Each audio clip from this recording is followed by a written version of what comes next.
रामकृष्ण आहे. यद्यपि तेन पश्यन्ति लोभोपहत चेतसः कुलक्षय कृतं दोषम मित्रद्रोही च पातकम. अर्जुन म्हणतो, भगवंता, धनाने उन्मत्त झाल्याने आणि काय तर स्वार्थाने आंधळे झालेले हे कौरव जरी युद्धाकरता तयार झालेले असले तरी आम्ही आमचं हित कशात आहे हे आम्हाला कळत आहे. कारण ज्याप्रमाणे एखादा मनुष्य जेवायला बसलेला आहे आणि त्या अन्नामध्ये विष कावलेलं आहे हे जर त्याला कळालं तर तो मनुष्य ते अन्न ग्रहण करणार नाही, कारण त्याच्यामध्येच त्याचं हित आहे.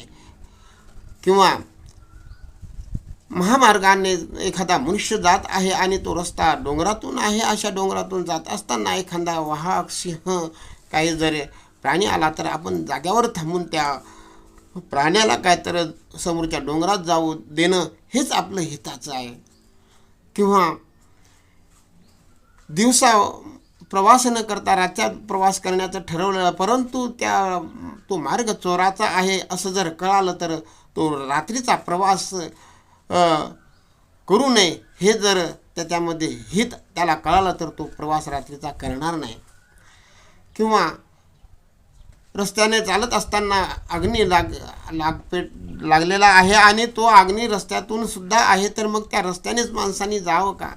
नाही, तर तो रस्ता सोडून बाजूने जाणं याच्यातच जसं त्याचं हित आहे त्याचप्रमाणे हे युद्ध न करणे याच्यातच आमचं हित आहे.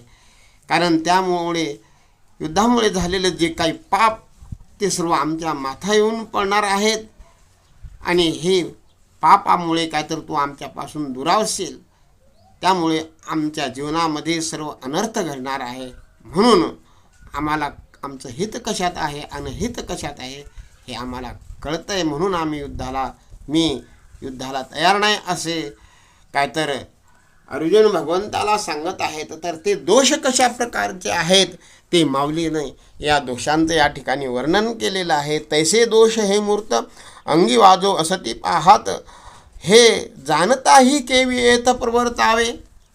अशा प्रकारे हे जाणून बुजून जर कळूनही सुद्धा ते पाप कशा प्रकारे आम्ही करावं, म्हणून आम्ही हे पाप करणार नाही.